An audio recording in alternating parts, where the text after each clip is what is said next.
Kuda sapi kerbau merupakan binatang ternak yang banyak dipelihara masyarakat. Beberapa daerah sengaja memeliharanya secara alami dan liar karena jumlahnya yang banyak. Hingga untuk menangkapnya kembali perlu tenaga dan usaha lebih. Ya, beginilah cara untuk menggiring kuda untuk masuk ke kandang.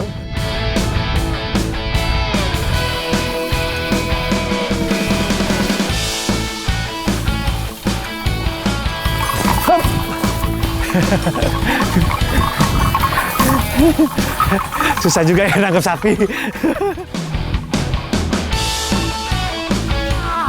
Ya! Ya! Uci, ayo. Wah! Wah! Ngamuk dia. Jadi memang merasa itu harus ada teknik sendiri. Jadi kalau misalnya tekniknya nggak bener, cuman dapat perasaannya cuman seiprit. Wah.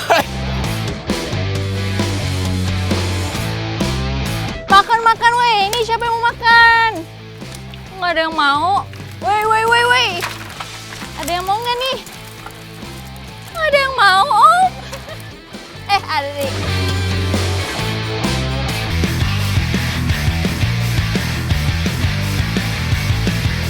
Luasnya bentangan padang rumput di Sumba, Nusa Tenggara Timur membuat masyarakat di pulau ini banyak menggembalakan hewan ternak secara liar. Kuda salah satunya. Halo, sekarang saya sedang bersama dengan Umbu Nganji dan Umbu Yanus. Kita akan melakukan penggiringan kuda untuk digiring ke kandangnya dan dilakukan perawatan. Kuda bagi masyarakat Sumba punya peran penting. Kuda dianggap sejajar dengan arwah nenek moyang, sehingga kuda atau dikenal juga dengan sebutan dara diperlakukan istimewa. Ya, beginilah cara untuk menggiring kuda untuk masuk ke kandang.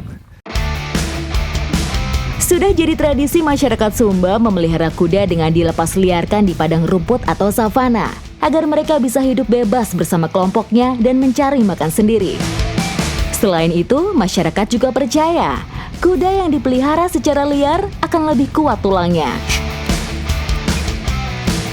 Ya, biasanya perawatan untuk kuda-kuda dimasukkan ke kandang ini dilakukan seminggu 2 kali. Jadi memang kuda-kuda ini nggak kalah juga sama manusia.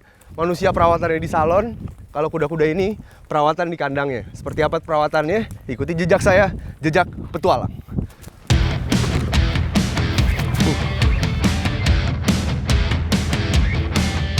Jadi ini gunanya untuk apa, Bu? Ini untuk mengusir lalat yang hinggap di kuda. Oh, memang lalat itu berbahaya? Iya, berbahaya buat penyakit. Oh, buat penyakit? Oh, dan penyakit itu mematikan untuk kuda? Penyakit sura namanya. Penyakit sura ya? Penyakit sura disebabkan oleh parasit darah dan ditularkan melalui gigitan lalat penghisap darah. Yang disemprot itu bagian paha satu badan ya? Dan paling banyak dia tepatnya ada di bawahnya ya, di bagian bawah. Lalat tidak menyukai aroma dari oli bekas, sehingga luka pada pusar yang diberi oli bekas tidak akan dihinggapi lalat. Hal ini membuat luka jadi cepat kering dan sembuh. Ya, jadi ini adalah perawatan kuda yang terakhir. Kuda-kuda di Sumba ini juga sering dikasih madu dan juga telur ayam. Telur ayam kampung supaya dia tetap kuat, menambah staminanya. Telur dan madu membantu pembentukan otot kuda yang lebih baik karena tingginya kandungan protein pada telur.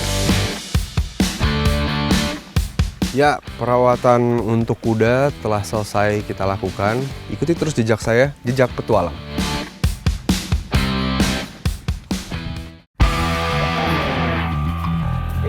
Petualangan menjinakkan ternak liar berlanjut ke daratan Lombok, Nusa Tenggara Barat. Lagi pada ngapain, Bang? Nangkap sapi. Ini sapi liar? Mau ditangkepin? Boleh saya bantu? Boleh.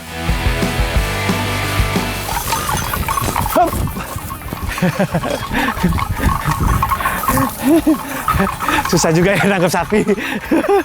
Ini pakai tali lasso, ikatan tali lasso maksudnya. Cuman talinya tetap tali tambang. Saya mau coba lagi.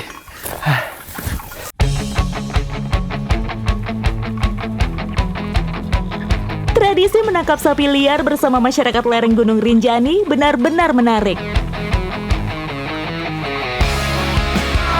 Ya!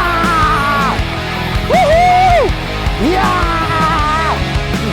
Harus bisa mengalahkan kecepatan dan kelincahan larinya sapi-sapi di sini. Medan perbukitan yang terjal sangat menguras tenaga.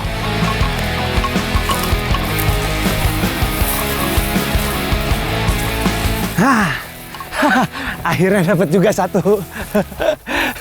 Ternyata dengan sistem ngejar-ngejar kita agak susah dapetinnya. Kita pakai sistem gerilya, mengendap-endap. Akhirnya dapat nih satu. Menangkap sapi liar di perbukitan telah menjadi tradisi turun-temurun. Para penangkap biasanya adalah penggembala sapi liar yang hidup di lereng Gunung Rinjani. Menangkap satu sapi liar saja butuh waktu berjam-jam. Strategi khusus membuat sapi incaran lelah berlari menjadi langkah pertama. Kira-kira ada trik lagi nggak buat nangkap sapinya? Satu trik mungkin kita pakai pakan. Pakai makanan? Iya, makan. Itu. Bisa makan dia Kasih kelaparan. makan. Iya. Karena sapi Terus doyan kita, sekali makan. iya, habis itu kita tangkap. Setelah sapi kelelahan dan tenaganya habis, cara terbaik adalah mendekatinya dengan makanan.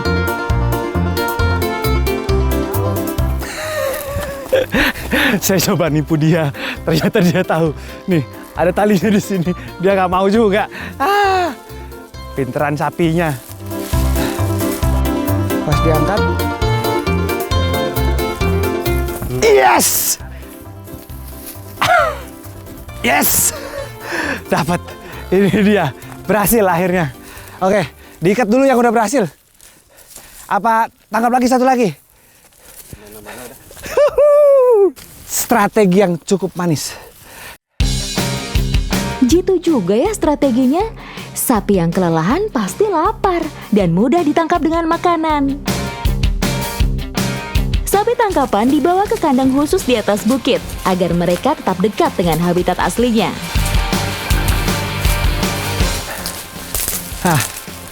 Nyampe juga nih di kandangnya. Lucunya, begitu yang tadi tiga ditangkap, yang lain ada yang ngikutin.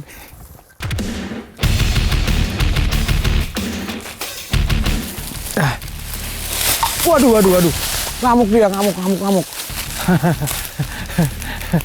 Ini belum ditusuk. Apalagi kalau udah ditusuk. Tapi sebelumnya nih, sebelum ditusuk, saya mau tanya nih Bang. Kenapa sih harus ditusuk nih hidungnya? Jadi cerita dari nenek moyang kita, dari nenek leluhur kita dulu.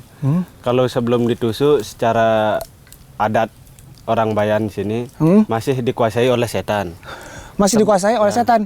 Masih Harusnya hawa setan itu masih ada di dalam badannya. Oh, kerasukan setan Ya, masih maksudnya. kerasukan setan. Oh. Sehingga sapi-sapi liar itu karena Wah, dia lepas. lepas. Bisa lepas itu sapi. Itu udah. Saya nggak tahu kenapa itu sapi bisa lepas setelah diikat.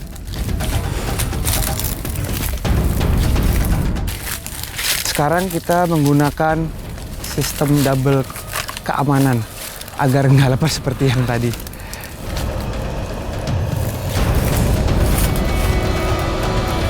Udah siap? Udah. Bisa langsung aja? Bisa? Ngamuk nggak? Oh, ngamuk sih, jelas ngamuknya. Ngamuk ya? Ya. Oke, kita akan tetap berhati-hati. Let's go. Udah? Udah kelar nih? Udah. Berarti sapi ini tidak kerasukan setan lagi. Artinya Sudah aman. aman. Jadi sekarang tinggal dipindahin Ya, ke kandang. ke dalam kandang. Satu lagi tradisi yang saya temukan di lereng Gunung Rinjani ini. Tradisi yang tidak mungkin kita temukan di kota-kota biasa.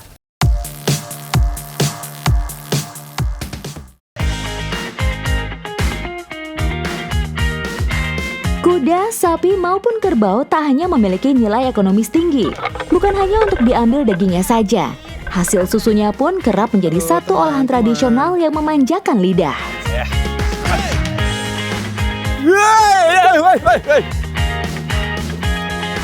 Kabur kerbaunya. Maaf bikin kaget. Maaf. Oke, 1, 2, 3.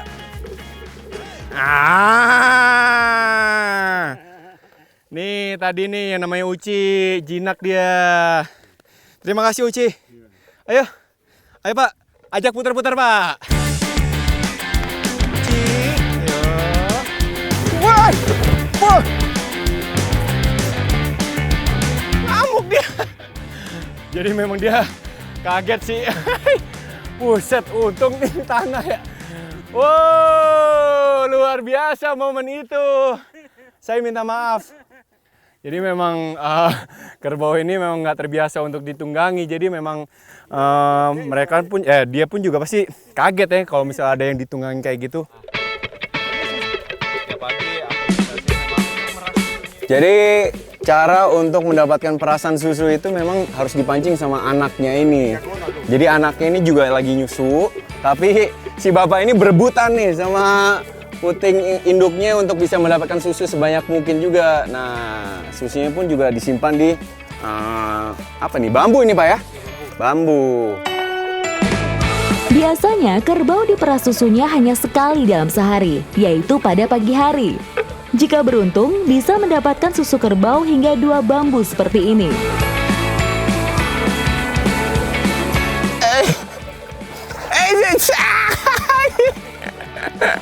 Tangan gue mau digigit.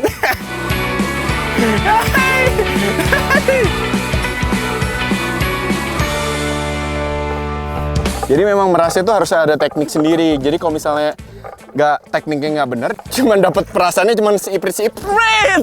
Wah. Tuh. Kalau masih bapak benar-benar diperas sampai dari atas ya. Tuh. Nah, dari tadi gue juga penasaran banget nih, susu kerbau segar, langsung dari kerbaunya langsung nih. Ini bisa diminum dikit langsung, Pak? Bisa. Sama manusia juga, Pak? Bisa. Oh. Bisa minum. Gitu, rasanya kayak apa tuh? Coba, Pak. Dikit, Pak.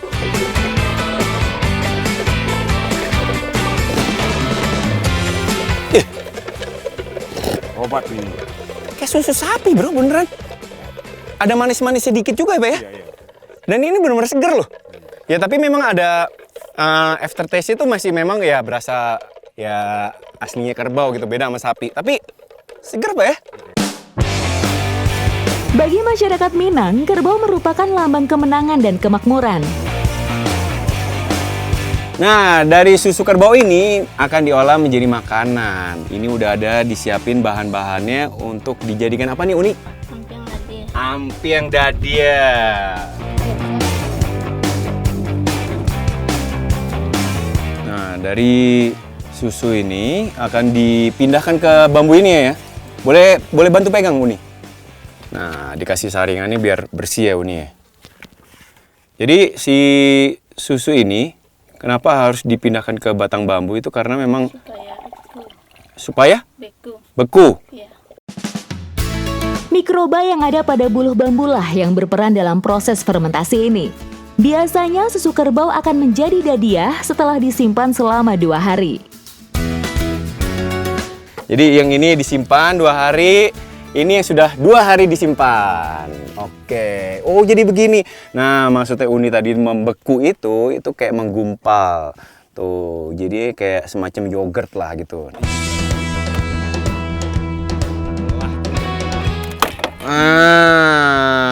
Ini dia nih, dadia. Wah, jadi si susu itu gak ditambahin apa-apa lagi, cuma ditaruh di batang bambu ini, didiemin 2 hari, menjadi yogurt tradisional namanya dadiah ini. Campurkan parutan kelapa, dadiah, dan air gulanya. Setelah dicampur dengan gula merah, siap disantap. Mari kita makan, Uni. Yahut. Enak ya, Uni ya? Lama banak nih ya? Lama banak. Jadi memang si tekstur si ampiang itu, beras ketan yang ditumbuk itu jadi ada apa ya, kriuk-kriuknya gitu. Tapi si dadiah ini ada asam-asamnya, terus dicampur manisnya gula merah itu, ditambah lagi gurihnya parutan kelapa. Jadi wah, perpaduan yang mantap. Ayo lagi Uni. Tos. Tabrak. Iya, lama bana. Ikuti jejak saya, jejak petualang.